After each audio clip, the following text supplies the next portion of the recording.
Hey y'all, it's about that time. Time for some more mixed reactions. You got your Coach Dunks, Justin Duncan here. I see we have Mr. Sean. How you doing, my man? Life is good, Justin. Yourself? Doing all right, my man. How about yourself? Glad to hear that. We got the Booper, Mr. Casey Barrett. Yeah. I have a lot to say. I'm just going to keep it short and brief. I'm happy to be here. What's going on, everyone? I hope everyone's doing well. Doing good, doing good. And we got also Mr. Ian Blackwell out in the desert. How you been, my man? Pretty good. I've got a lot to say as well. My Rams looked very good this week against a JV team, but we're gonna get more into it. Yo, Dr. Dre, I got something to say about my Patriots too. Whew. Oh boy, oh boy, oh boy. Well, let's kick it off, fellas. How we do last week, Ian? Okay, let's run the numbers. Let's run the numbers. That's where we need. I that know sound I had a effect. piss poor We week. need like a music right here, like run the number down. Do. All right, so in first place we had me, 12-3. I'm gonna brag a lot about that during the show. Anytime somebody tries to refute my point, that's what I'm gonna come back with. Congratulations! Just- Enjoy your 1 week And I Yep, felt like I exactly. did it in a in. 17-week season. Yeah, but I Enjoy feel your like 1 week, Ian. But this is one of the most unpredictable weeks to go 12 but enough about I'm gonna remain humble.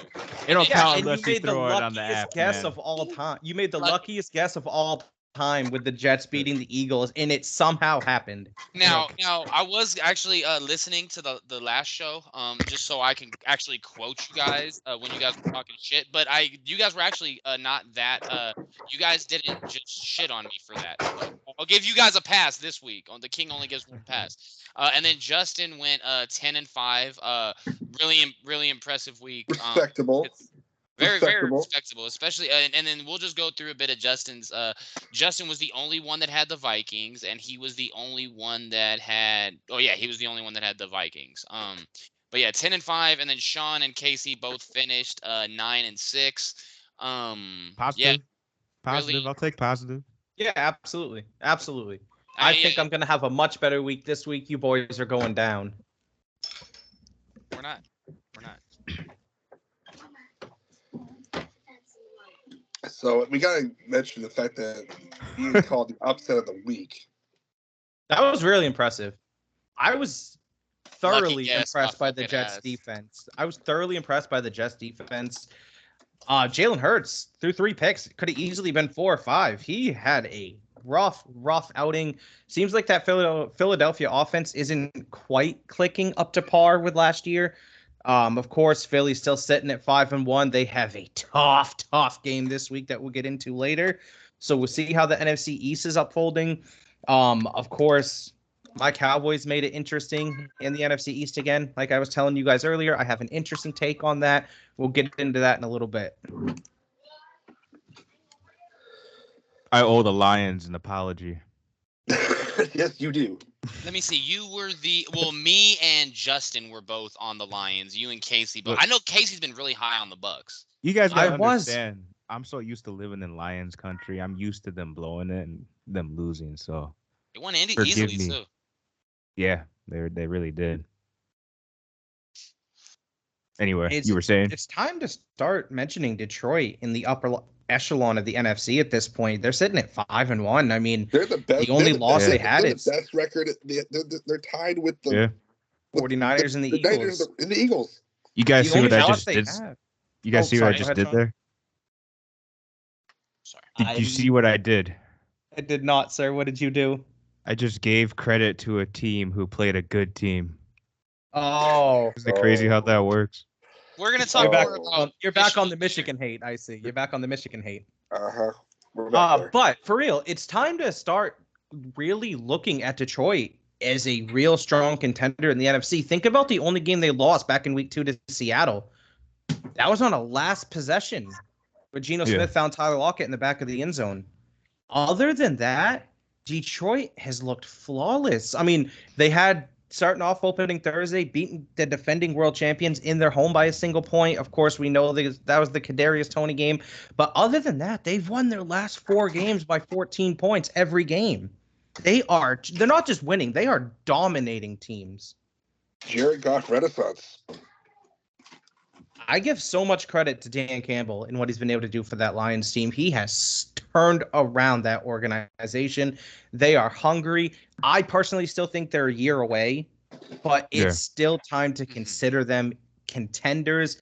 I don't see them making the Super Bowl yet. That could change, of course. Let's see how the season unfolds. Week is not too far-fetched of an option. It's really not as this town would be, this whole state would be wild. Of course they would. The Lions haven't won a playoff game since what, 1991? Yeah, you should see what the ticket prices are. Even if you want to go see them play the Broncos, it's like $250 a ticket. Are you gonna go? If now the prices stay that high.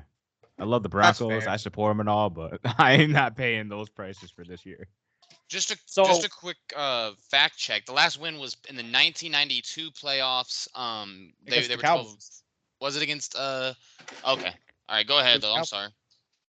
I know one thing that I wanted to dive in because especially where my man led off the show here, I kind of want to get his take on what happened Sunday to the Patriots. Their offense looked like it came to life a little bit. Zeke had a touchdown, which I like to see as a Dallas fan. Of course, again, it comes down to the mental mistakes that New England made. Justin, what happened on Sunday? Smoke and mirrors. That's all it was. Just smoke and mirrors. Zeke you no hope at all? Had a 65-yard touchdown that was pulled back by a holding. Yep. Thankfully, he got it back, but 2 steps forward, 3 steps back. That's what it's been. Am I crazy, Justin, or is Zeke looking better than Stevenson this year too? I don't think that's a hard. If it's not true, it's not far off. It's not far off. I think that Stevenson still gets the majority of the contacts. So you can't exactly say he's better than Stevenson per se, but he's had more meaningful contacts than Stevenson. That's fair. And then of course, I'm going to give some credit to Mac Jones here. On that third down, that deep pass on the left sideline, that hit Devontae Parker right in his hands. That was a perfectly thrown ball by Mac Jones. That would have been a game-winning throw because that would have put them in field goal range. Now, of course, we also have to mention that, again, absolutely boneheaded interception he threw. I think it was in the second quarter. Right to him. Right to him. It was horrendous. I'm not gonna lie, it was absolutely. Sorry, I mean, no, you're good. It's just the fact that I actually, for the most part, not for the most part, I'd say about 50-50 for once, liked what I saw from Mac Jones. New England was slightly moving the ball. Mac had a 75% completion percentage of 200 yards. It's not like he lit the game up, but he also wasn't the reason they lost either. The reason they lost is their offensive line. It's atrocious.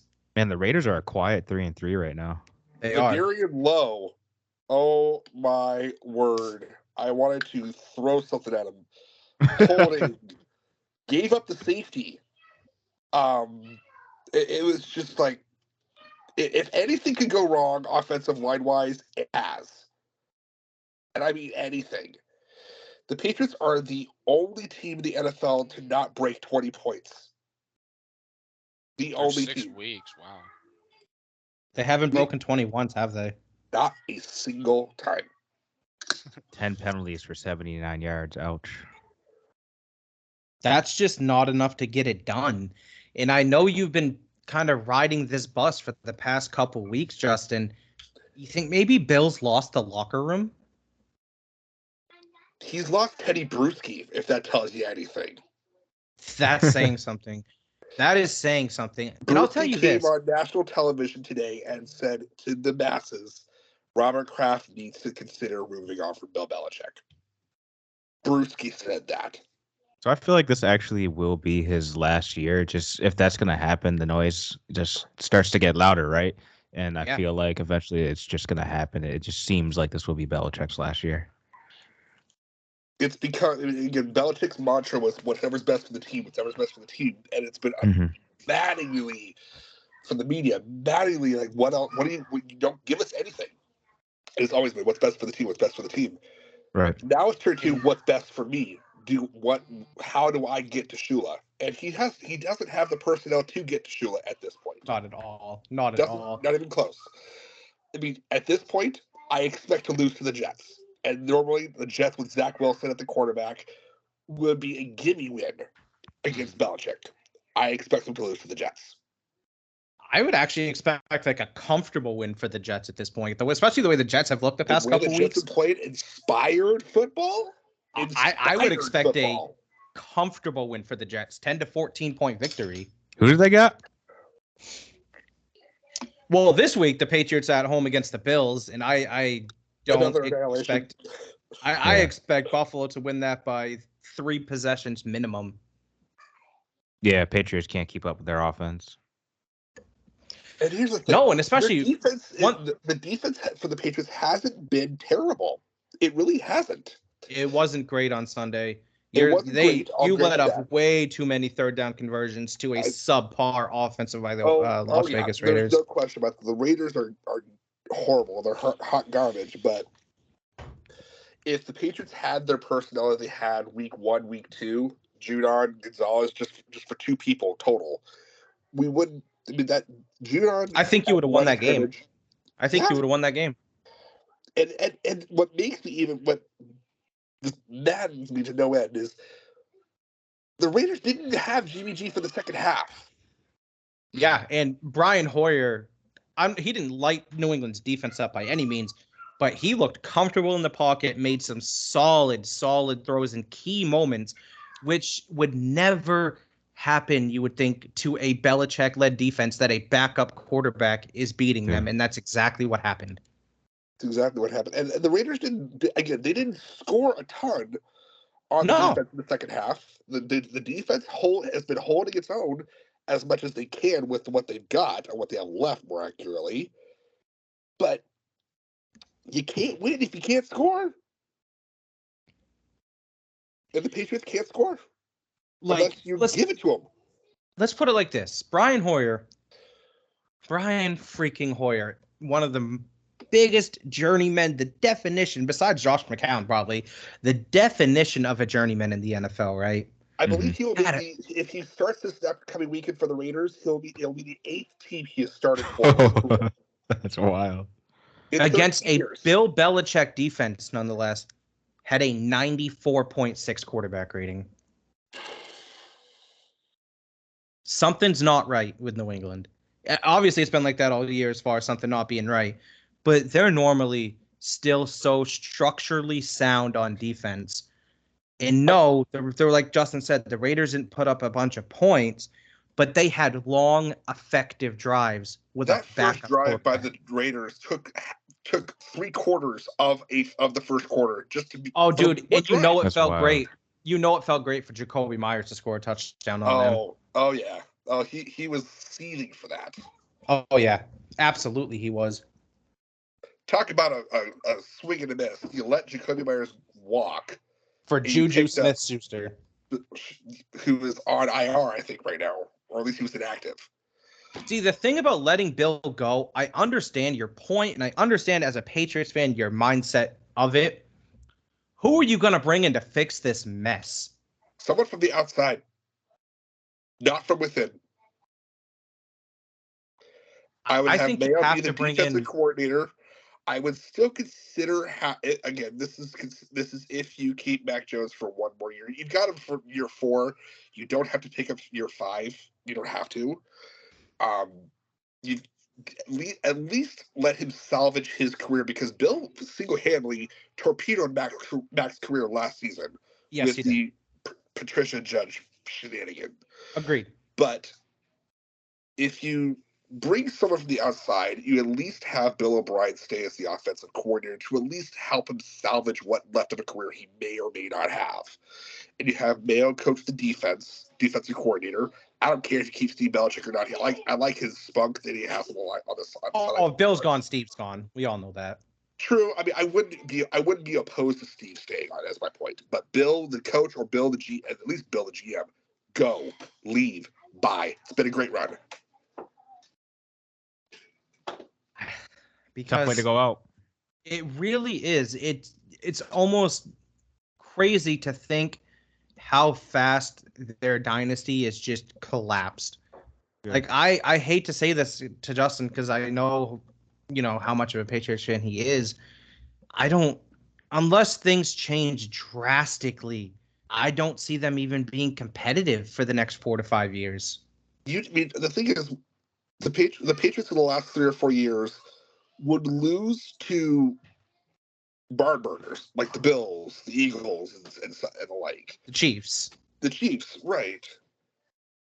But they would beat the bottom dwellers, and their record would at least make them look like they tried or they were somewhat in the conversation, but then they just didn't have it at the end. Right. Now you guys are the bottom dwellers that can't even beat mid-tier teams. You couldn't even beat a low-tier team. I honestly think we would lose to the Panthers. Seriously. No, yes. You wouldn't lose to the Panthers. Yes. You think it's that bad right now? It's that bad. It's that bad with the offensive personnel that's on the field. It's that bad. Is New England the worst team in the league? Bottom 2. 30. That's bottom 2. See, that's why I always respect your thoughts on New England because you're very upfront, you're very unbiased when it comes to them.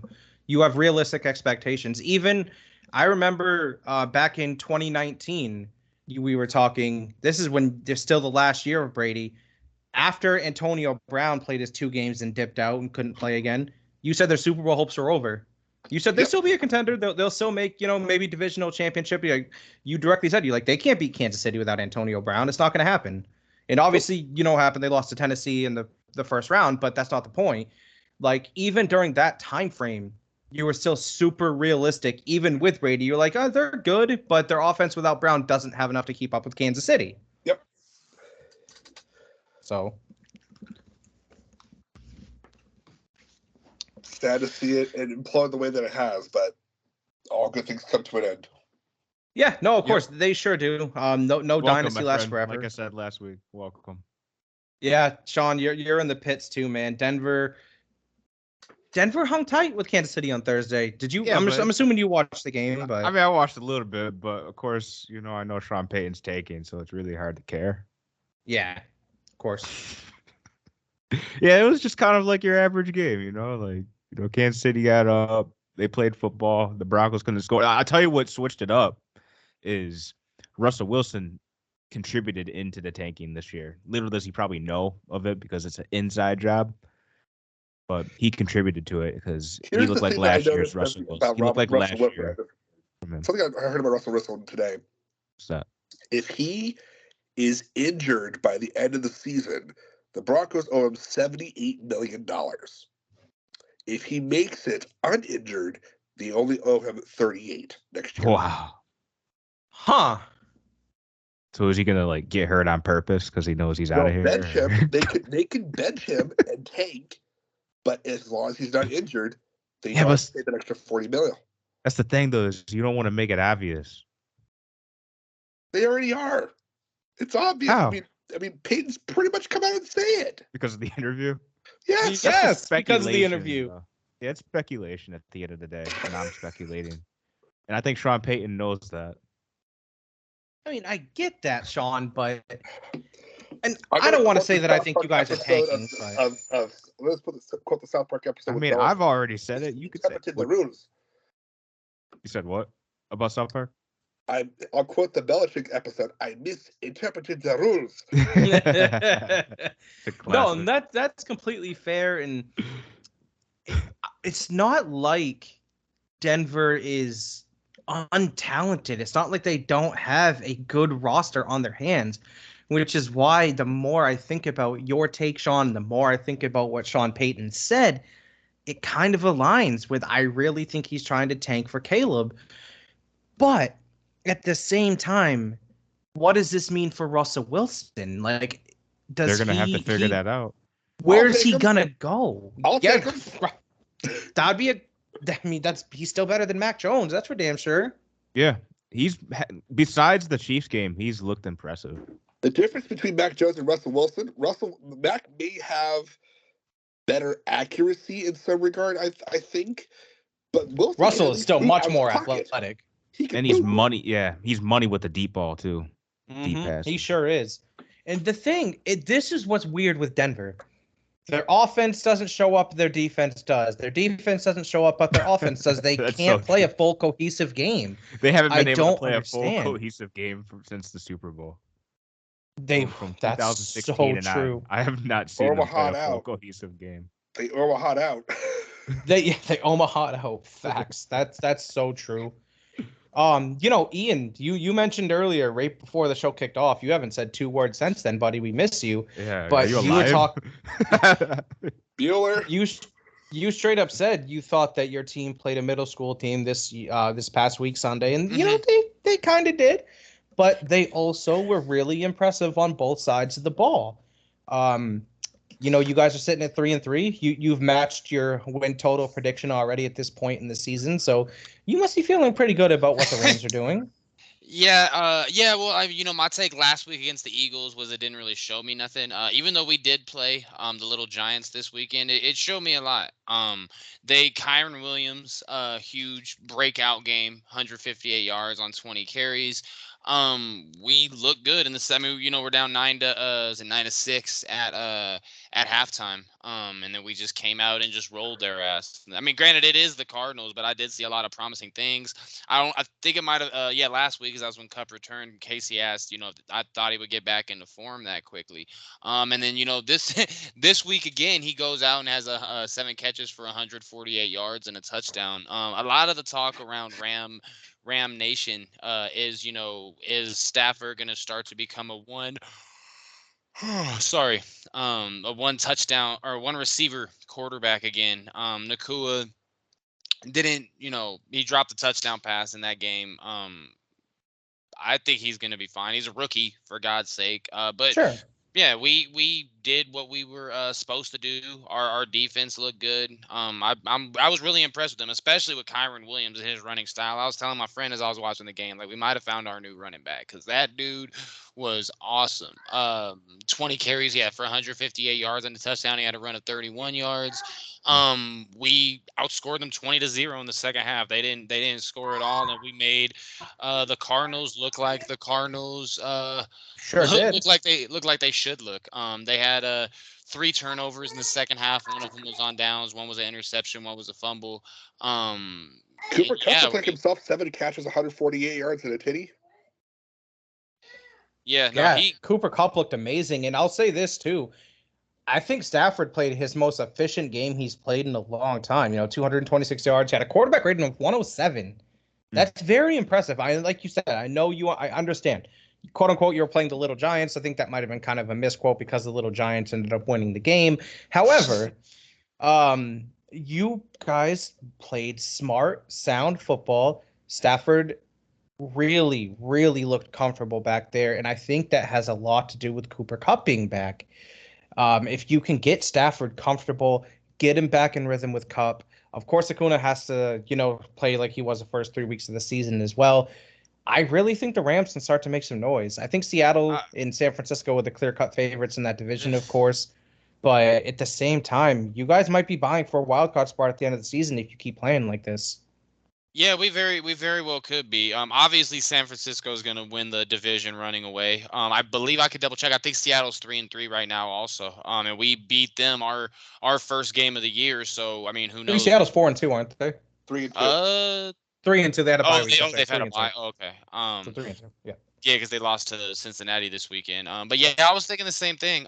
Because we are going to have another one of those same situation the Cowboys were in last night. It's going to be a home game for Pittsburgh and LA this weekend. And then we got to go to Dallas. And Pittsburgh it's very hard to, I'm sure some of you might agree that it's very hard to make heads or tails with Pittsburgh. It's like a box of chocolates. You never know what you're going to get. That's so true. And then we got to go to Jerry's World, and it's not going to be a home game for us at Jerry's World. So, I mean, if we can go, I don't think we're going to beat the Cowboys. We might, but if we can go 1-1 over these next 2 games and go into the bye week 4-4, have a chance to regroup with the week off, and then come out and really make a playoff push. I mean, ideally, of course, I would want. I mean, who wouldn't want to go 2-0? But still gonna have hope for our season if we could just go 1-1 over the next 2 games. I mean, Pittsburgh's coming off. They're coming off of their bye coming into this week, so it's gonna be tough, man. But like you said, Matthew Stafford looks really, really comfortable. I think Nakua is gonna, he's one of those guys. He's gonna be the future. And then we had a lot of other guys on defense stepped up. Kyle Fuller. So we're hopefully we're gonna get there. I'm looking forward to it. I think, what did I say? 3 wins before you this. said 3 to 4 wins the whole season. You've already matched that. Yeah, and looking at it, like, and the announcers, I think in like the first game made a good point. Like, we're like last year. I mean, I think we had the toughest strength of schedule last year, and last year we had a dog. I mean, I think we played Dallas. I think you guys beat the fucking dog. Yeah, you guys beat the dog shit out of us last year. We had to with Cooper Rush, I might add. Yeah, exactly. With Cooper Rush. The last season was Tom Brady's last in Tampa, right? They came back at the end of the game and beat us. So, yeah, man. I mean, if we could stay healthy, I'm sure we're all anxious about our team winning a championship, but I was so anxious within that, small window we had, because if it didn't happen the year we did it against Cincinnati, I felt like it was never going to happen. We got our ring, but it's looking promising. Like, we're not going to be a one-trick pony. Like, we're going to be a contender for some years. Hopefully Sean and Justin can end up saying the same about their teams. And before we get on to Casey's take about the Cowboys, which I'm really excited to see this. My popcorn just got done popping. I'm ready. I think when when it comes to the Panthers and the Patriots, I feel like the Patriots are a lot more dysfunctional than the Panthers. We knew the Panthers coming in, rookie quarterback. They're gonna run into they had the fucking number 1 pick, for Christ's sakes. They're obviously they weren't a great team. But the Patriots, like, Teddy Bruschi coming out and saying what he said, definitely speaks volumes, having won 3 rings with the Patriots. So I'm excited. But I want to hear. It's your turn, Casey. What's going on in Jerry's world, my friend? Well, as I stated in the group chat, I have a kind of unique and interesting take about last night's game. I'm going to start by preference it by saying my next comments they're kind of intertwined. So I'm going to start by saying this. Do I think last night Dallas looked the best they've looked all season? No, absolutely not. I do not think against my Patriots. Hold on. So I do not think last night they looked the best they've looked all season. I do, however, think that was their best win of the season, if that makes sense. And here's why. Yeah, it makes sense. They had to overcome adversity, yeah. Absolutely correct. Because think about the first 3 wins of the year for Dallas. They beat the Giants 40-0. They beat the Jets 30-10, and they beat New England 38-3. So the first 3 games they won before last night, those 3 games were over midway through the second quarter. Yeah. Last night was a tit and tat game down to the wire.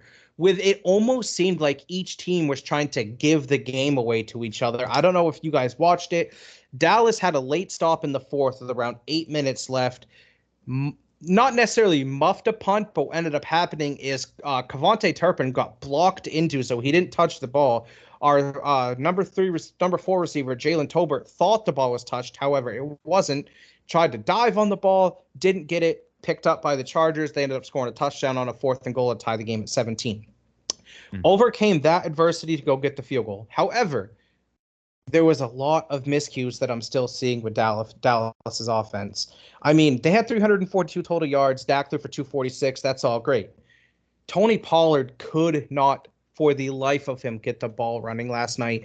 Our offensive line looked shot. Dak Prescott was our leading rusher. Sorry, Oh, no, you're good. Dak Prescott was our leading rusher last night. Let's put it like that. Dak Prescott was our leading rusher. I do like our defense. Our defense last night was amazing. The Chargers went 5 for 14 on 3rd down. We only went 5 for 13, so I can't say much about that. But our 3rd down efficiency on defense was incredible. Last 2 plays of the game. You guys didn't see it. Do you know what happened in the last 2 plays of the game? Micah Parsons got an interception. So, yeah, it was sitting at 3rd and 2. And the announcers, Joe Buck and Troy Aikman, right before it happened, oh, Micah Parsons kind of been in a snuggie tonight. You know, they've double teamed him every play. It's kind of tough to get through when you're on the double teams. As soon as he got done uttering Micah Parsons has been quiet, boom, smacks Justin Herbert, lays him down for a sack. Very next play, he's getting pressured again. Guess who's pressuring him again? Micah Parsons. Micah Parsons. He gets right in his face, alters the throw, picked off by Gilmore. It was a great team win. That's why I think it was the best win of the season for Dallas. I love it that it's going into the bye week now because now we have a full week to prepare for Ian's Rams. I think Dallas is exactly what I thought they would be. A good, not great team that needs to get carried by their defense. I don't like the McCarthy play calling. We still struggle within the red zone. There's still some time management issues that for some reason Mike McCarthy, his 20 years of head coach, still can't figure out. Missed Tony Pollard on a wheel route that could have had added a touchdown at the end of the game to make it 24-17 instead of 20. That would have won my fantasy week this week. Yeah, no, absolutely. But, it's not that, Dak didn't make any mistakes. I'm liking the emergence of Brandon Cooks now. They started to get him involved a lot more. CeeDee Lamb had 7 receptions on 7 targets for 118 yards. Why don't they get him the ball more? It's a little daunting to me. But at the same time, I like. They were thinking about trading CeeDee Lamb to get something for him because they weren't using him. I'm glad to see they used him last night. I'm so happy that they used him. It's delusional that they should trade CeeDee Lamb. He is by far and away their best receiver. CeeDee Lamb, on all efficiency stats, the top 5 receiver in football. They just don't throw him the damn ball. Anyways, that's neither here nor there. I like being 4-2 going into the bye week. I feel comfortable going into the Rams game in 2 weeks. That could go either way, of course, depending on if we can get to Stafford. I feel like we can make it a long day for them. If not, I think Cooper Kupp can eat our Trayvon Diggs secondary lists. Our defensive line, especially without Diggs. But I'm not going to be as critical as I was last week. I'm not going to call them the Dallas frauds. I was happy with the win. I was happy with the defense. Dak made plays on critical moments that I was not expecting him to make the play, if that makes sense. In my head, I was like, oh, Dak's going to fuck this up. Dak's going to fuck this up. And he didn't, thankfully. I know it's a regular season game. I'm not overwhelmed. I'm not, jumping for joy about it. Great team win going into the bye. And I can comfortably sit at 4-2. Yeah, do you leave that subject to change about your Dallas fraud comment? Leave that subject to change? Not necessarily subject to change. I still think that if we play the 49ers again, we get smacked around. Just because they're division rivals, I don't fear the Eagles. We split with them every year, so they know us, we know them. They know how to stop us, we know how to stop them. I don't fear the Eagles, but obviously the 49ers just have our number. If we can avoid seeing them in the playoffs somehow, some way,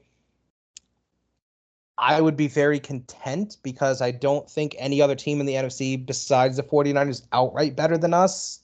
I think the NFC can push you. The Lions can absolutely not even push. The Lions could flat out beat us. That would be an amazing game. I think that would be which way the ball is bouncing, that team's going to win the game between Dallas and Detroit. But other than that, there's no team in the NFC that concerns me. I'm sorry, Ian. I know the Rams are looking good, but they don't scare me. Eagles, division rival, we always play them tough. They don't scare me. The only team that legitimately puts fear in me as a Cowboys fan in the NFC is the 49ers. And barring injury, I think we could make it to a conference championship. And if we play the 49ers, we'll lose again.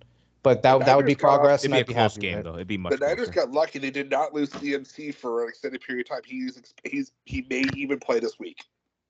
They're very lucky on that. And let's talk about this for a quick second. How ironic is it that both undefeated teams lost to backup quarterbacks this week? That's very ironic.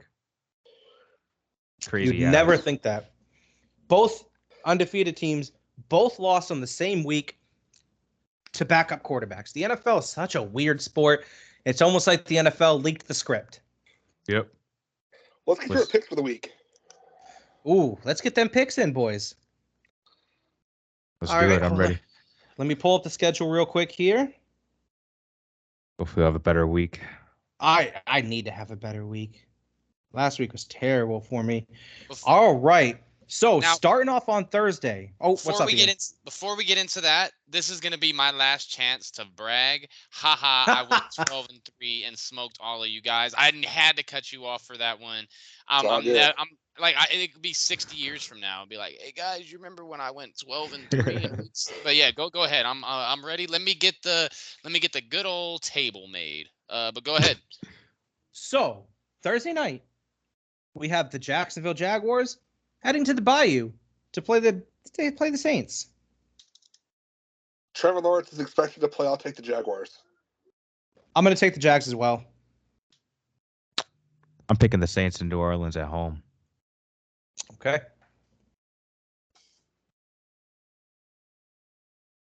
That was a tough one, man. I was debating on it, and you said it is in Louisiana. I don't know, man. That is a tough one. Jacksonville granted they wait, did they play the fucking Colts this last week or they played Tennessee? Forgot. Jacksonville played the Colts. Yeah, they played the Colts, beat them 37-20. Never easy going to New Orleans and winning. Fuck, dude. Keep in mind the Saints are coming off a loss to the Texans. They are. They sure are coming off. I was the only one to pick that game correctly, by the way. Fuck, dude, that's a tough one.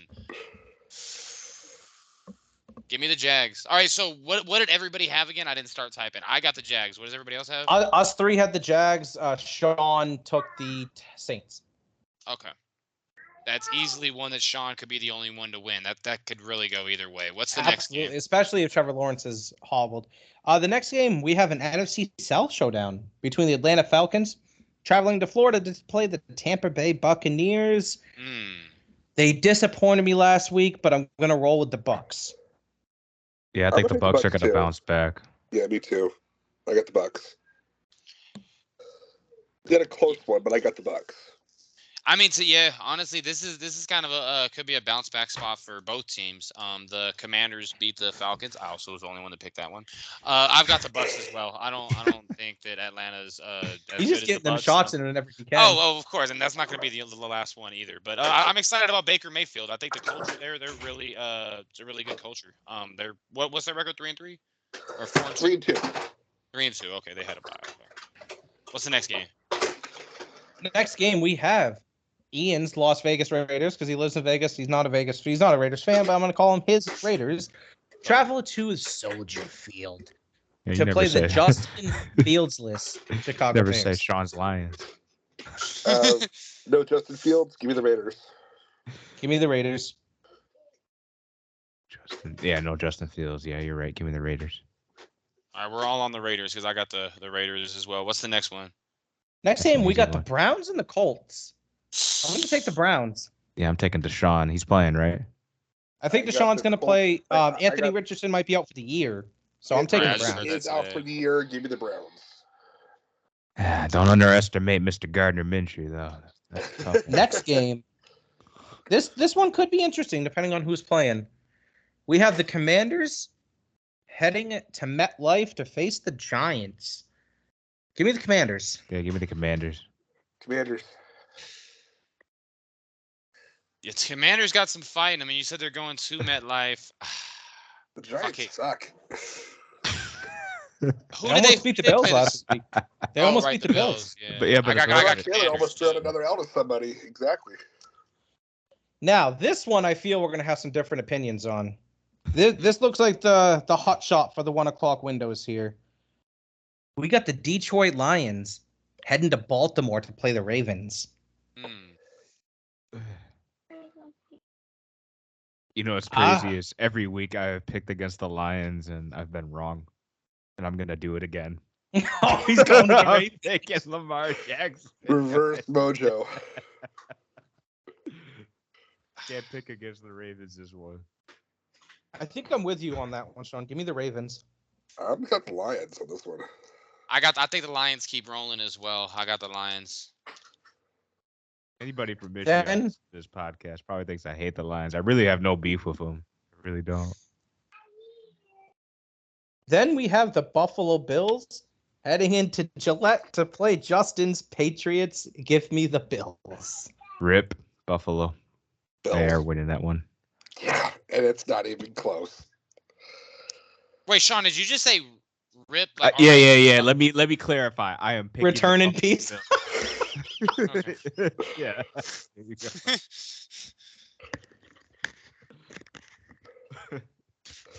Shout out Chicago Hawks.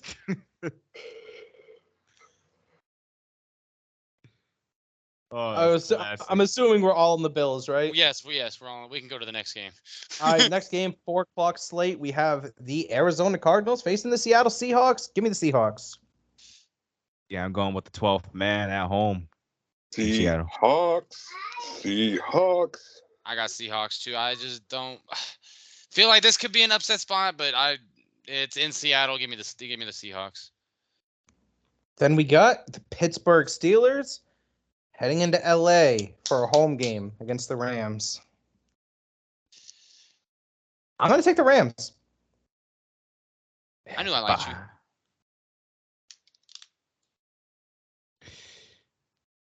This is harder for me. This is a tough game because, it's like Ian said, the Steelers are like that box of chocolates, you know.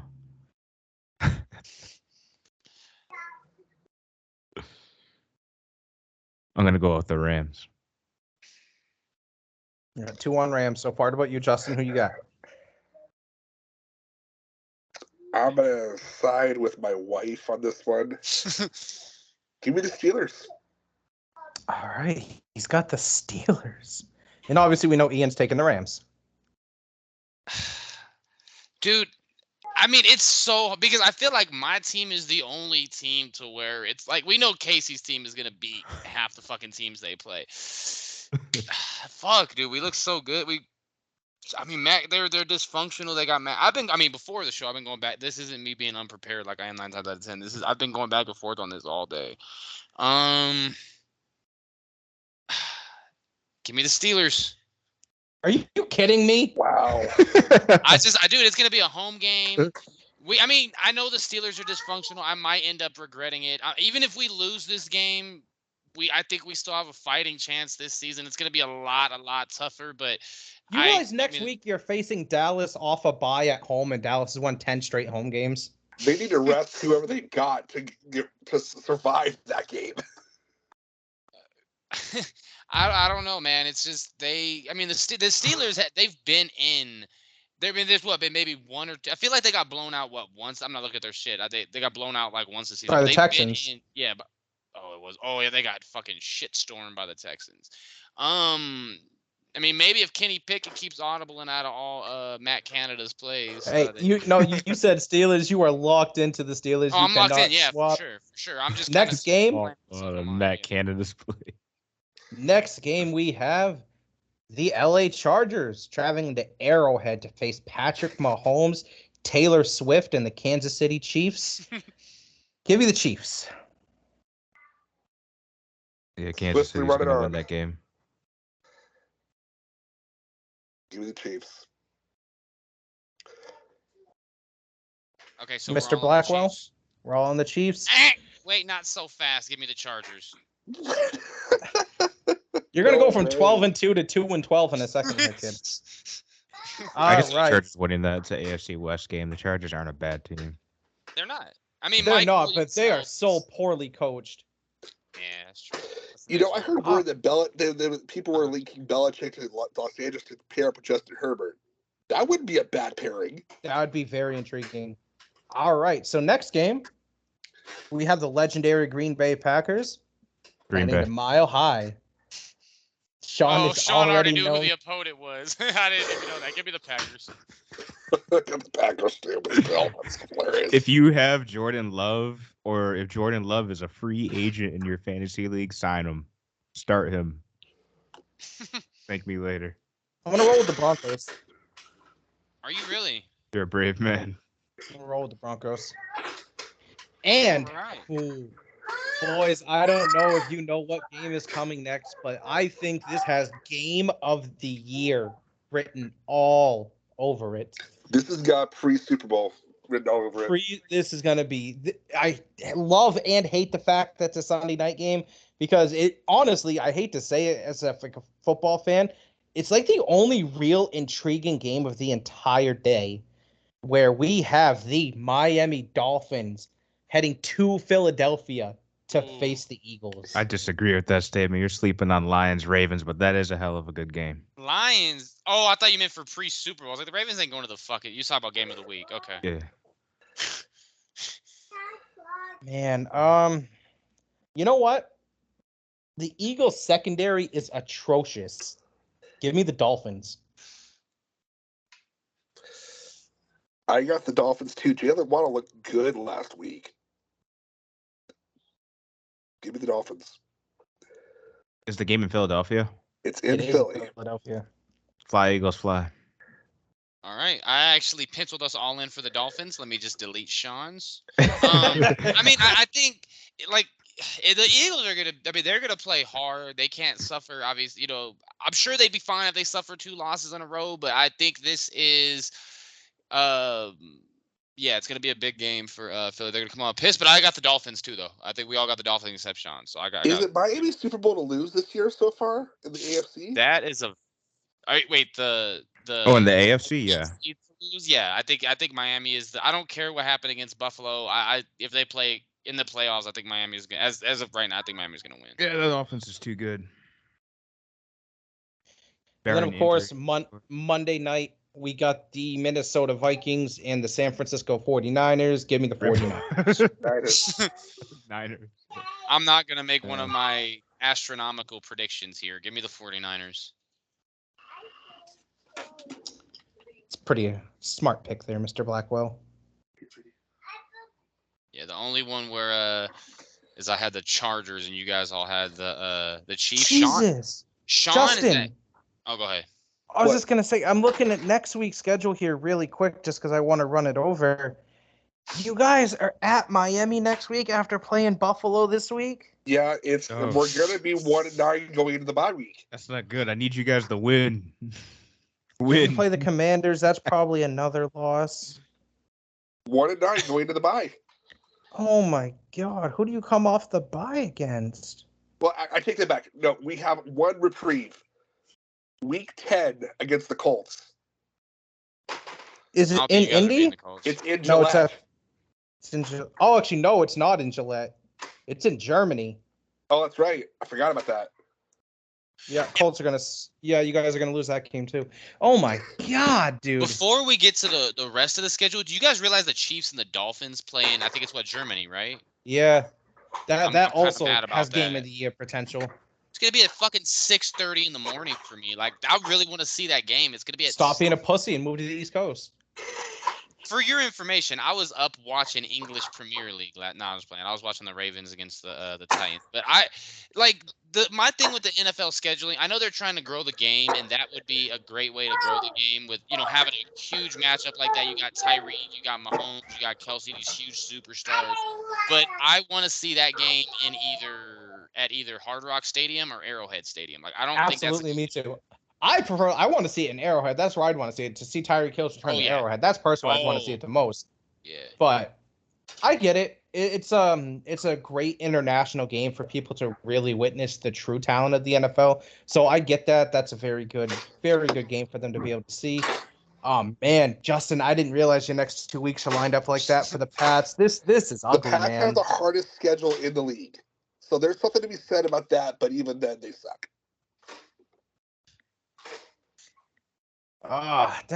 So there you have it, mixed reactions, folks. There's our picks for the week. I don't understand some of Ian's picks, but he went 12-3 last week. He'll tell you till the cows come home. But hey, you know what they say? A dead clock's right twice a day, isn't it? Hey, did you guys know I went 12-3 last week? No, I didn't. I had no idea. Side note to the international games. There was talk this last weekend about down the line, not anytime near future, of hosting the Super Bowl being held in London, of all places. Get the fuck out of here! Ever happen? It better never happen. It's being talked about. Goodell came out and talked about it. It's better. They're better off hosting the shit in Mexico City, to be completely honest with you. Mexico's got some hardcore football fans. It wouldn't bother me, but I understand why it would bother you. Yeah. I mean, shit. While we're fucking at it, why don't we just play the UEFA Champions League final at SoFi fucking Stadium? Like, since we're gonna just do shit that doesn't make sense at this point. Well, this kind of segues into another thing that we should be talking about soon. With the Real Madrid basketball team beating the Dallas Mavericks in preseason. What's your guys' thoughts about the upcoming NBA season? NBA season doesn't start until April. No, I'm kidding. No, but it'll be interesting. I follow the NBA as soon as the season starts, but I don't make it a priority to watch until about March. I watch the stats usually. Get score updates, see the Pistons lose another game, and continue on with my day. I always watch this Celtics opening game, of course. Like it's opening night. Opening night's always a good one. Yeah, always watch those, and of course the big time. I watch the Christmas Day games, and if there's a really intriguing Celtics game, say if they're playing Milwaukee, or if they're playing the Lakers, or if they're going to play the Heat, those are games I'll definitely have my eye on. If college basketball didn't exist, I would probably watch NBA a lot more. But I'm usually distracted with other things. You've always been way more, especially because I understand where you're from, the atmosphere of it. You've always been more into college basketball than the NBA, which is completely fair. Yeah, but I do love the playoffs though, especially. Of course, yeah. NBA playoffs are amazing. It's amazing. If you don't like NBA, it's like what the Sacramento Kings radio announcer used to say. If you don't like that, you don't like NBA basketball.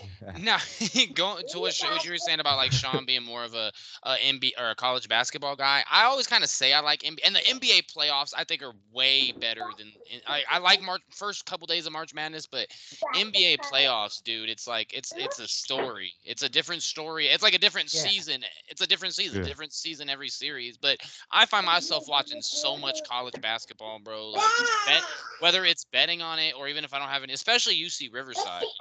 I think, like, if we're gonna be real, man, I was thinking about this the other day. I think UC Riverside might actually be my favorite college basketball team. The way you talk about them in Messenger, it seems that way. It's like I was just gonna say that, dude. Like they just like I don't know what I mean. Even when they were shit, bro. Like I've been going to their games since I was like fucking like 11, bro. I mean, we finished third in the Big West last year, made it to the semifinals. But college is just. Like, the thing about college basketball regular season is it really doesn't. It means a lot. Like, in Sean's case, it might mean something. Or in, like, Syracuse's case, because you have those bubble games. For UC Riverside, if you don't win the conference tournament, you're not going to March Madness. Or for the Big West and those conferences. So, like, it kind of makes the regular season less interesting. Like, Michigan, like I said, for Michigan State, you can have those resume wins where you go get a bit. Like, that matters. You have bubble games. For Riverside, like, we can go... unless you're undefeated or you lose one game, you're not getting two teams out of those conferences. But I'm excited for basketball, man. I think Milwaukee, especially a new coach, obviously bringing Dame along. They have shooters all over the court. I've got Milwaukee as the favorite to win the whole thing. I think the loss of Drew Holiday. I can see that. Same. So, Ian, I kind of want to go back to one of your points, what you were saying as far as like when it comes to college and NBA real quick too. I really enjoy the first couple days of the tournament as well. Christ, it's been probably 10 years since this happened now, but there was a March Madness. I think it was either the first or the second day of March Madness. Sean and I both got on Xbox 360 Live in the party chat, and we just watched 10 straight hours of college basketball that day. You remember that, Sean? Yeah, I remember that. We just watched 10 hours of college basketball. But I will say this. Oh yeah, he hit it. Which shot was that? I think it was the Michigan game. I forget who they were playing. It was a buzzer beater, almost from half court. Yeah. I don't even remember who won. But I will say this: I would rather watch Game 7 of the NBA Finals than I would a college basketball and national championship game, depending on, of course, if my teams are like if it was Syracuse or something, you know what I mean? But like, that's understandable. I'd much rather watch Game 7 of the NBA Finals rather than a national championship game in college. However, the first 2 days of March Madness is some of the most intriguing days in sports. For real. It's wild.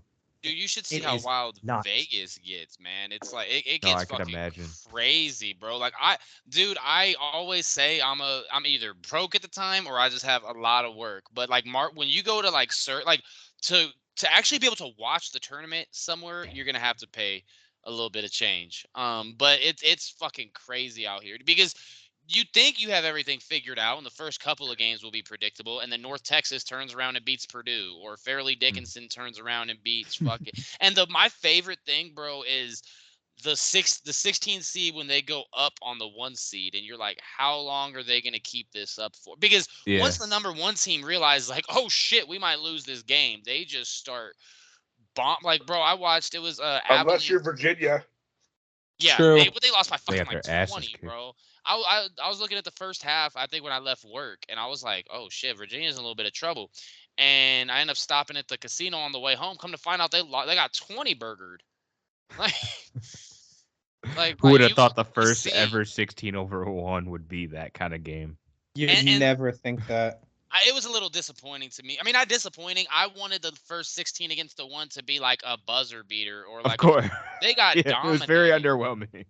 Very Of underwhelming. course. Dude, there was something, it's not anymore, but Papa John's like years ago was going to give everybody in America a free pizza if a 16 beat a 1. But dude, I remember when Syracuse almost lost to fucking UNC, or was it Gonzaga? I think it was Syracuse. They almost lost to UNC Asheville, and UNC Asheville got fucked out of it. But those first couple of days, man, it's just like the COVID tournament, man, because it was a Friday. They changed the days up. It was Friday through Monday for the first weekend. So we just got a bottle, we got some weed, and I literally, my friend was interested for like the first 30 minutes, an hour, and he's like, "Nigga, you still watching you still watching basketball?" I'm like, "Yes, this is March Madness." Like, and yeah, don't. I told my baby mama, why the fuck would you ask me to go out today? Like, that's just, like, why would you even think that was a good idea? Don't even get me started when she didn't know the Rams were playing in the fucking Super Bowl. Oh my God, the Rams were in the Super Bowl. I was like, yeah, why do you think I was pacing when you got here? I can't wait, man. I'm so fucking hyped for basketball season. But I'm excited. I can't wait too. About the Celtics, man. I kind of want to get Justin's opinion on that. Like, I think we talked maybe briefly in one of the other shows, or no, I think it was in the group chat this past weekend. I'm excited for Porzingis, man. I don't know if it was Casey or you said, Joe Mazzulla is just not it.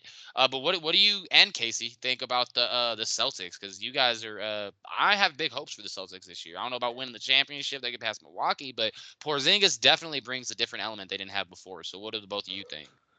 My biggest take is, how does Boston adjust defensively without Robert Williams? That's my biggest. And Marcus Smart. I think Drew Holiday makes up a lot of what Marcus Smart didn't have. He's not the defensive guy that Marcus Smart is, but he's still solid. But he's got a better shot and a better shot selection than Marcus Smart by a mile. Agreed. And I think, especially in clutch time, Drew Holiday comes up big defensively. Case in point, the series When you beat the Celtics. Yeah. Oh, okay. Drew Holiday against the Suns, I think it was game 5 or game 6. Major steal on who was that? Shoot. Was it Chris Paul? It wasn't Chris Paul. It was Bridges, maybe? I don't know. No. Oh, why am I? It wasn't. Wow, why am I blanking on this guy? Was it 8? I do remember because he got the steal and he threw it to Giannis, right? Yes, exactly. And with the and one, exactly. Oh my gosh, who the heck was that? Maybe it was Chris. It was not Chris Paul. I know that for a Booker? fact. No. Oh, why? Why? What in the world am I doing with this lack of knowledge? Cameron Payne? That might be Cameron Payne. No. We just went through like all their guards. Devin Booker. It was okay, so it was Booker. Okay. Devin Booker. Now, talking about that steal, I want to say it was those same playoffs where Drew Holiday came up big against Boston and got like that was the following year. Okay, was that the following year? Yeah, because he got like because you're talking about the Game 5 steal. You're talking about the Game 5 steal. Yeah. Justin, I get where you're coming from as far as what Boston could be missing defensively. Like I don't know what the true impact is going to be because Robert Williams missed a lot of time, and Boston still ranked second defensively last year. Exactly. So Boston still ranked second defensively last year. Let's not act like Porzingis isn't a great rim protector. Porzingis can do much more offensively than Robert Williams as well. That there's no debate about that whatsoever. My take on Boston, Ian, I know you asked. It's the same exact as what I was when I told you about 2.5 months ago. I don't care what they do in the regular season.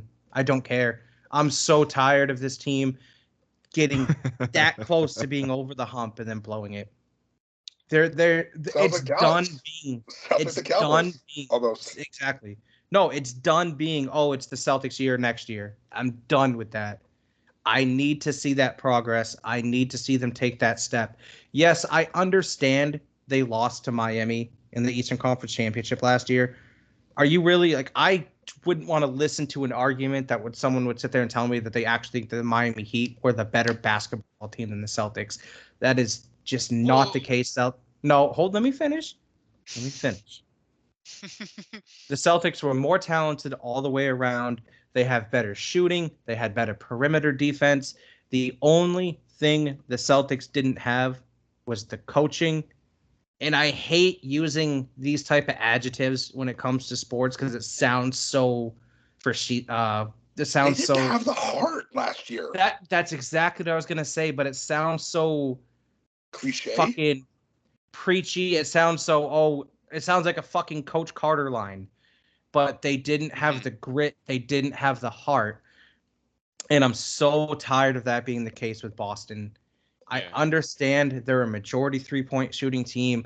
I understand, and it's exactly what I told Ian, I think, when we were talking about the Celtics a couple months ago. The Celtics beat teams by out-talenting them. That's what they do. They have more talent than I'd say 95% of the league. And that's how they're going to beat teams this year. But I need to see them take it up a notch. This sounds so corny. In the heart department, they need to kick it up a notch. They've got the personnel now. Yeah, I don't think you do. See, I personally don't think that's. I don't think that's corny because you can see heart. Which I mean, they have players like. It sounds like they just need more dogs on their team. Just from what I'm hearing from you, they need a Draymond Green. They do. They absolutely need a Draymond Green. Don't get me wrong. Marcus Smart was a dog. Right. Marcus Smart had that grit in him. But it wasn't enough and I don't get me wrong, I think Jason Tatum is one of the most talented players in the league by far today. I'm not sure if he has that dog in him. I'm just not sure. As far as talent, he doesn't have a weakness. He is a phenomenal player. What's the player from Vanderbilt that they drafted? I forget his name. I know he's a backup, but Jordan Walsh? No, he's from Arkansas. Is Jordan Walsh on the roster? Did he make the roster? What's that? I like Jordan Walsh. Jordan Walsh is a dog. I need to look up Celtics roster. Yeah, but while Sean's looking up the Celtics roster to kind of figure out who that player is, Jordan Walsh. Smith? Oh, I think you guys actually may have traded him. Now I think about it. It's possible. When are you talking about in this year's draft? Or was it a couple years? Okay, then you're talking. Okay, you're talking about Aaron Naismith then. Yep. No. Unless you're thinking of Romeo Langford, but they've been waived him a while back. That's a while. I'm gonna figure this out, guys. Yeah, so you're gonna have to. The only player I could think of was Aaron Naismith when it comes to who was drafted Vanderbilt, but he plays for Indiana now. Now going back to I know you were saying the hard Grant Williams. Grant Williams. Jesus, he plays for Dallas. Oh, Tennessee, not Vanderbilt. Yeah, he plays for Dallas now. Yeah, I thought he kind of had a little bit of dog, but he wasn't talented enough to be that guy. He talked too much crap to Jimmy Buckets, and Jimmy Buckets said, "Okay, fine, I'll see that," and took off. And he friggin' dominated Grant Williams the rest of the game. The rest of the series. Yeah. That's why I think the Celtics are absolutely contenders. There's no question about that. They're a top 2-3 team in the East, whichever way you slice it. However, I don't even like the fact these words coming out. I don't have them winning the title. Actually, I think I know who you were talking about, Ian. And Delano Banton, lightened up G League, made the roster. 6'7" guard, 204 pounds. Only 23 years old, out of Nebraska. Do you think the Celtics make the finals? No. Conference finals for sure. I think it still comes down to Boston, Milwaukee. I'm kind of with Justin on that. Like, I see all roads leading to Boston against Milwaukee. And it's kind of interesting that you guys were talking about Marcus Smart, because that's one thing I kind of wanted to get your guys' opinion on as well. I feel like Marcus Smart, I mean, like everything you guys said about Drew Holiday was spot on. He's better. Absolutely. He has a better shot. Some might even argue he's a better but he has a better shot. I would say the more talented player. Marcus Smart is a better on-ball defender. But he was their vocal leader, though, and so I was gonna like, do you guys think that is going to? I think it's like I don't know if it is Missoula, but they're front runners. I told my friend this shit the other day. When Boston is ahead, they look like they're the best team in the NBA to me. They look better than Denver. When Boston is beating somebody and they're clicking, you see the ball movement. Guys are making shots. They're playing. But when they just don't, and they don't have the heart. And I'm kind of with Casey. I don't like using that term either. I think when it comes to pro sports, heart, they're all pros. You know what I'm saying? At the end of the day, it's little things here and there. But watching having heart is just tied to caring, at least for my opinion. Tied to what? How much do the players care? Which pros cannot care. I've seen it before. Well, yeah, I feel what you're saying there, but at the same time, like it is their job, and even if they don't, I guess you're right. It does kind of tie into to caring. Boston's weak spot last year was complacency. They would get a huge lead and then just let it just whittle away, and then they realized, oh no, we're losing now, and then too little, too late. The will to win. Ian is spot on in a couple things. Boston are absolutely front runners. When Boston's shot is going, when their 3-point shot is going, when they get those couple stops on defense, they get that 10 to 12 point lead on you, they can blow the doors off of you quickly. But they live by the 3, they die by the 3. Absolutely correct, Justin. They live by the 3, they die by the 3. And Boston is the type of team that, especially the way I feel, that's how I felt about Brad Stevens too. If you punch them in the mouth, they will fold. I did not feel that way when they had Ime Udoka. Oh, they were a tough net team then. And they made it to the finals that year. They lost to a Golden State team with Steph Curry was playing out of his ever-loving mind. But they still pushed them to 6 games, had a few chances here and there to maybe steal a game.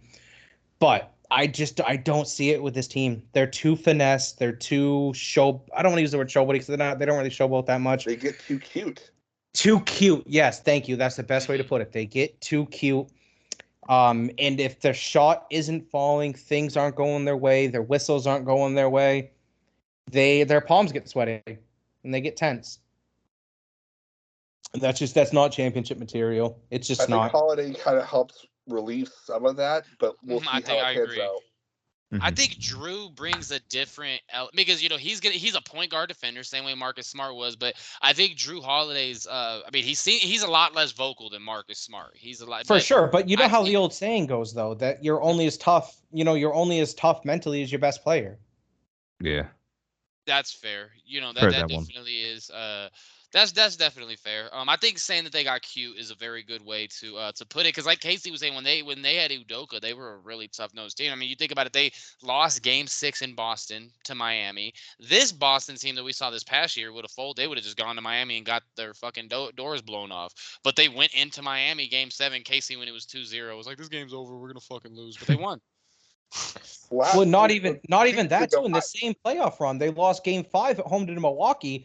Came back Game 6 in Milwaukee. Jason Tatum dropped 45 and they won. There was a time that year, the year that the Celtics went to the finals against Golden State. Every single game, Casey was messaging me saying, "We're done. It's over with." Pissing away, kissing goodbye, and I would told him, "Be ready to eat some crow, motherfucker." And what do you know? every single time. Eating crap. Bro. After the first touchdown of the game last night, I messaged the group and I said, well, this one's over. Like, I don't ever have faith in my teams. I don't know why. Dude, Friday night, RPI scores 1-0 against Maine. I'm like, okay, Maine sucks. This game's done. Season's over. 6-3. Speaking of that, let's shift gears for a quick second here. I know Ian and Sean don't understand the way that we're feeling right now, Justin, when it comes to college hockey. But boy, does it feel like Maine is back, man. It feels like 1993. These Nadeau brothers are something special. Did you guys sweep? Jim Montgomery, Paul We Kariya. swept. Oh, yeah. We won 6-3 and then 4-1, 4-1, then 6-3. Nice. 4-1, then 6-3. Nice. Yeah, we absolutely dominated the weekend. The Nadeau brothers, Bradley had 2 goals the first night. His brother had 2 goals the next night. Nice. This team's puck movement is fluent. They are hard-hitting. They are disciplined. That's one thing they were missing with Red Gendron is they were not a disciplined team. Ben Barr has this team playing locked and focused hockey, and I cannot tell you how excited I am for Friday against a real opponent in Quinnipiac. This is going to be a phenomenal test for Maine. It's actually next weekend. It's not this I just week. saw that. Oh, that's right. It's next. God damn it. You're right. It's next weekend. Hey, you're going to have to hold that excitement a little longer, bud. Oh, that's right.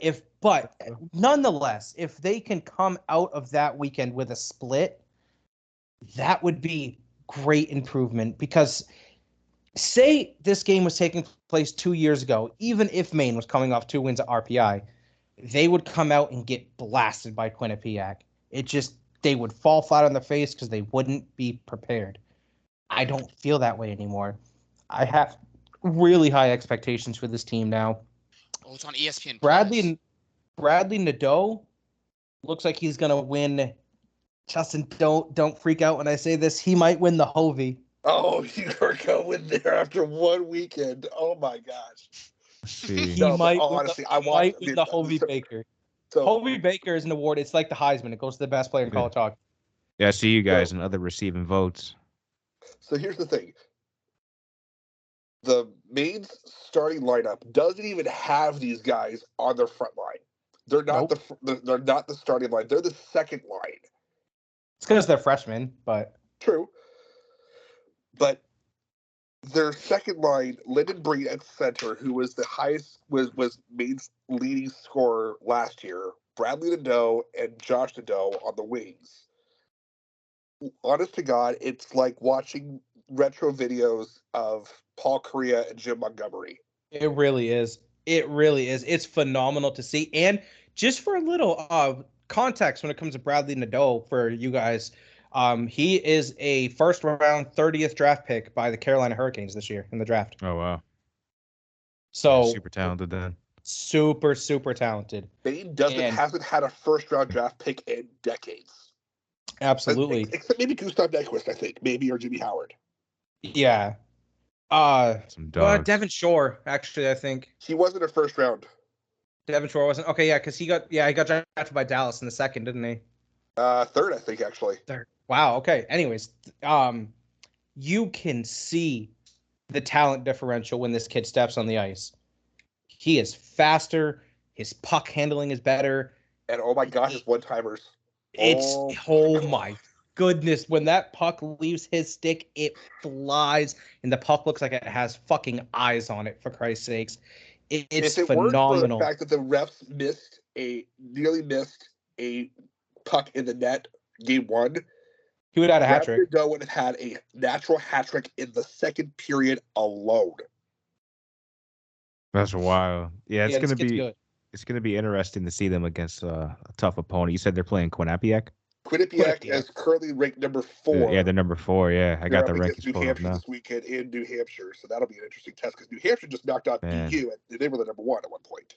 Yeah, Minnesota's the current number 1 now. And Sean, you're number 8. Michigan State Spartans play Boston College coming up. Yeah, so Michigan State. Yeah, they just split between Air Force last week. Went 1-1. Yep. And then this They week, got Canisius this weekend. they got Canisius this weekend, and then that following that'll be weekend's gonna be easy. a fun weekend for both of us because you guys got Quinnipiac and we got Air Boston Force. College. Yeah, and doggy. looking at Maine's schedule too, man. You guys are good. I mean, you guys go on the road to Quinnipiac next weekend. You're gonna play We're on the road Merrimack. for forever. It's such a tough college to now. Quinnipiac. Quinnipiac. I mean, honestly, I've just watched so much fucking College and they're hockey, the defending national champions. Then you go on the road to Merrimack. They're also receiving votes, and then you play at the Alphond against Boston College. I'm sure that place is gonna be rocking. You That guys place is gonna just be about rocking. Oh, I'll be there. every I'll game be except there. for like Is the- 3 are on Is the ESPN+. Quinnipiac game? I'm sorry, did you say that was all the Alphon? No, it's not. Quinnipiac. We're on the road for a while. Yeah, Oh, we are. okay. Except for Boston College. And then the first game against New Hampshire is going to be on a Friday. And then after that, they play at home against Connecticut at Union versus Bentley. But yeah, well, actually, I don't know. You guys really ain't on the road for the next 4 games. You guys are on the road for sure. That's I good though. wanted to That means ask you we're a gonna question finish about the this, season with a Casey, lot of actually. home games. What's up? Your thoughts on the lack of the home and homes for Maine and New Hampshire, the border rivalry? I'm not okay with it, actually. I'm really not either. I don't like it. I don't like it at all. It makes it weird in a sense. It feels like it's- another exhibition, which was weird when we were playing Yeah. the exhibition game. Yeah, absolutely. That's exactly how it feels. That's exactly how it feels. I'll tell you what though, man. Hockey East, I just want to say this real quick, is absolutely loaded this year. If Maine can stay in others receiving votes, maybe creep into the top 15 at some point throughout the course of the season. If they sweep Quinnipiac, they're in the top 15. I'll tell you that right now. Yeah. Yes, of course. Yeah, if they sweep they'll absolutely be in the top 15. If they split, I can see them going up to maybe 20. 2021 for sure, at least. I could see that with a split. I know how vocal I was a couple seconds ago about them. I need to see them perform next weekend. If they come out and get their doors blown off them like Maine teams in the past would have, then my opinion is going to change drastically, and I hate doing that. I like to stick to my gumptions on it, but it's just a huge test. And the one thing that scares me the most about Maine, and Justin, I don't know if you share this belief, I don't like Osmond in the net. You know, I'm He kind of let up iffy a on him, to be honest, too. RPI had 5 shots in the first period that hit net. One of them went in. Like, they couldn't get a shot off for most of the game. Maine's defense was swarming them. They Maine's barely threw got the puck over the 50+ blue shots line. on goal both games. Yeah. The RPI's goalies, because they didn't play the same guy twice, Correct. just got worked. And they were staying on the head the whole game, and they looked more impressive than Osmond did. Honestly, it's kind of sad to say, and I wish I didn't have to say this because he's doing quite well down on Causeway. I miss Jeremy Swayman in that. Oh, bro, if Maine had Swayman in the net with this team, we'd be national title contenders for sure. That's how talented we are on offense, and especially the way our defense can swarm. I haven't seen a Maine defense swarm like that in years. They were itching for every loose puck. They were hitting everywhere. It was beautiful to see. I'm not sold on Osmond. I'm not at all. I think the last time I seen the defense played this well was the year after Joey Damon graduated. 2013. Yeah, that was the first year back to the Hockey East playoffs for a home game, right? Yeah. Yep, it was, because 2011 was the last year that we had a good year, because then 2012 we were terrible after. Last year was 2013. Red's first year. Yep, Red's first year. Yep. And I know this is a small thing. I love how Maine went back to the white helmets when they're wearing their white uniforms. I love that. I love that white on white. It was classic. I love that. Yeah. I was not a fan of the blue helmets with the white uniforms. I don't know why. I just didn't like it. I like the white on white. It clashed. It did. It didn't sit well with the eyes. Sean, I know you're not too big into Michigan State hockey. Do you have any plans to go to a game this year if they continue to climb up in the rankings? Actually paying attention a lot more than normal just because the hype train has been kind of crazy this year around MSU hockey. So I do definitely plan on at least a 10-1 game, maybe the Michigan game. I know for a fact you've gone to a couple Michigan State, Michigan hockey games. Now, you said you split with Air Force. I didn't get a chance to check out the games, and it's tough to find college hockey highlights anywhere. Yeah. How did the weekend go? Like, was the split, was it a bad loss? Was the win a dominating win, or were they both tight-knit games? So the final score of the first game, the one that they lost, was 6-5. High-scoring game, right? And MSU was down. I'm not sure what the biggest deficit in that game was, but they almost came back.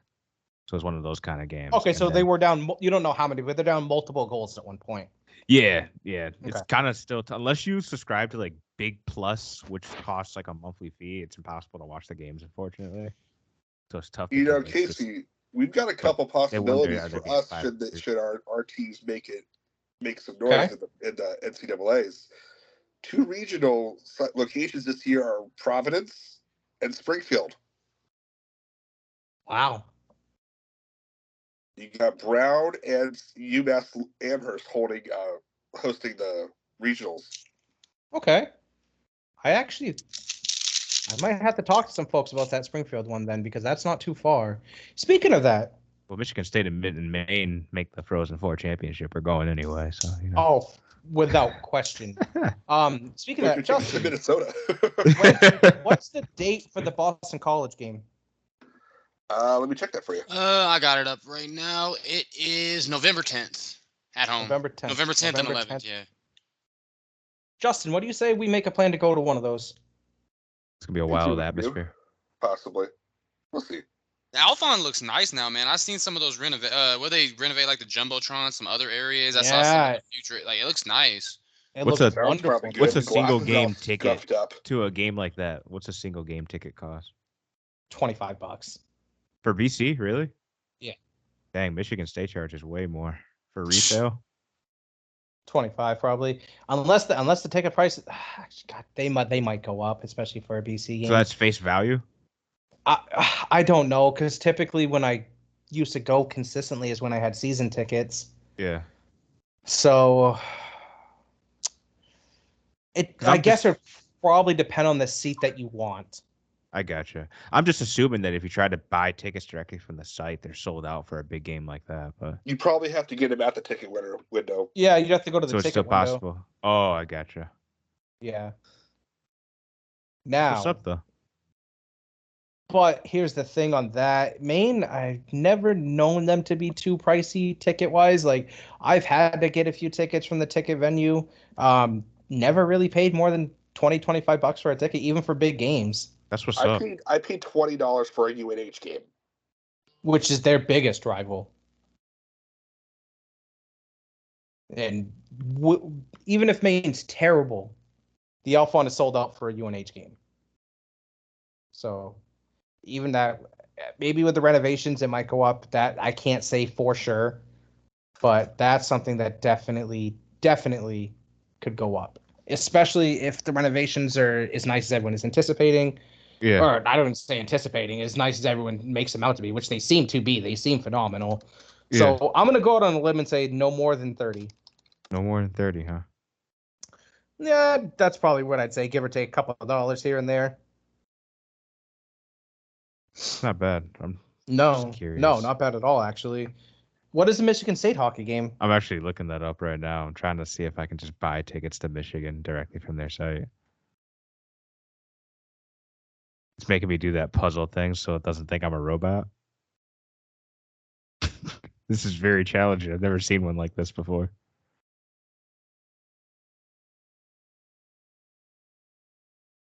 Yeah, Minnesota game, you can get tickets for like $20. So it's about the same. Okay. But I'm just curious. Except for probably Michigan. Average college hockey pricing, I would imagine. Yeah, Michigan's the only tough ticket. Like for Michigan, I'm looking, it takes you to a resale site, and if you just want one ticket, it's like $126. Fair enough. Now, we've been going on for about an hour and a half here, boys. We don't want to overdo the show.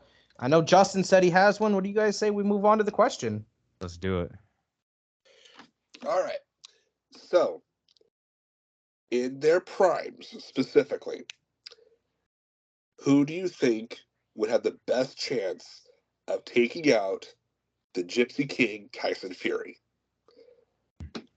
Muhammad Ali, George Foreman, Lennox Lewis, Mike Tyson. Mike Tyson. Muhammad Ali. Understandable choice, too. You know what's ironic about that? I'm literally at this exact moment wearing a Muhammad Ali t-shirt. That's what's up. This exact moment, I have a Muhammad Ali t-shirt on. I have a Terrell Davis t-shirt on. Not exactly Muhammad Ali, but... I got a rock. Okay, Charlie Brown. Yeah, I would 100% say Muhammad Ali. He was the master of defense, float like a butterfly, sting like a bee, man. He was a different level of head movement when it comes to boxing. Obviously, let's not act like Tyson couldn't. I mean, with just one his punch, power. Tyson can knock any. Yeah, his power. Absolutely. Yeah. So, Sean, it's not that your answer is wrong by any stretch. Ali or Tyson, I think, are the two most consensus choices, in my opinion. For a second, I thought Justin wasn't going to say him because it'd be too easy of a pick for me. That's how confident I was in Tyson. Ian, curious what yours is. And Justin, I don't think you've answered. I'll take Tyson myself. Tyson. Talking about best boxer? No. No. Did you not hear the question? I did not hear the question, no. In their prime, who do you think would have the best chance of taking out Tyson Fury, the Gypsy King? Oh, yeah, I saw this shit on the... Oh, go ahead. Tyson, Muhammad Ali, George Foreman, Lennox Lewis. Yeah, I saw that shit on Facebook the other day. You said Tyson, Muhammad Ali, George Foreman, and Lennox Lewis? Correct. Mm-hmm. In their primes. Of knocking out No, Fury? Just beating him? Shit, man. Fuck, that's a tough one. Muhammad Ali did lose 7 times, or what, 8 times. Shit, man. Fuck, that's tough. Give me George Foreman. Ooh. It's a good answer, too. I like it because George's size. Yeah. And his power, just straight power. He intimidated people. Fury, like, what are your guys' takes on? I think he looks great. I mean, he looked great against Wilder. Like, he's 6'9". He's just straight finesse. He could dance around in there. But I think he might hit harder than fucking Wilder, bro. And Foreman was a beast. He would have intimidated Fury, I think, more so than Wilder did. That's fair. I don't disagree with any of that. The thing about boxing, too, is I think any one of the top greats could beat any of the other ones on a different day. Mm-hmm. Yeah, for sure. So I think it's a very solid question. I think that's a great way to end off the show, boys. Absolutely. Go ahead. Looking forward to discussing this with you guys again, going over our picks next week, and I don't think Ian's going. Win. There's no Ian's definitely not going 12 at all. Forget that. No. His dumbass picked the Chargers and the Steelers, but yeah, I picked the Steelers too, but still. Yeah, but you did it because of your wife. You had to. This is true. If you picked the Rams, you're probably sleeping on the couch. Make sure you start Jordan Love. Nah, Broncos got that one, Sean. I got your back. See. Okay. Anyway. Somehow it's been real, the boys. Bills, I will then question reality. Yeah, I mean, I think you guys could switch uniforms and you still wouldn't beat the Bills. Yeah. But it's going to be that bad. I got Buffalo by at least 3 possessions in that one. To everybody in the Mixed Reactions group, you guys are awesome. Fuck you. That too. Yeah. Thank you guys for are trash. In. You never listen to our shows. In case you guys haven't figured it out yet, we don't know how to close an episode.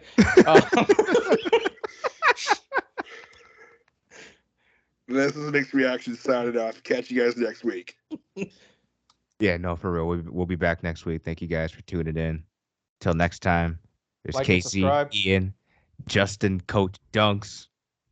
We are signing off. Peace. Good night, Canada. Haha.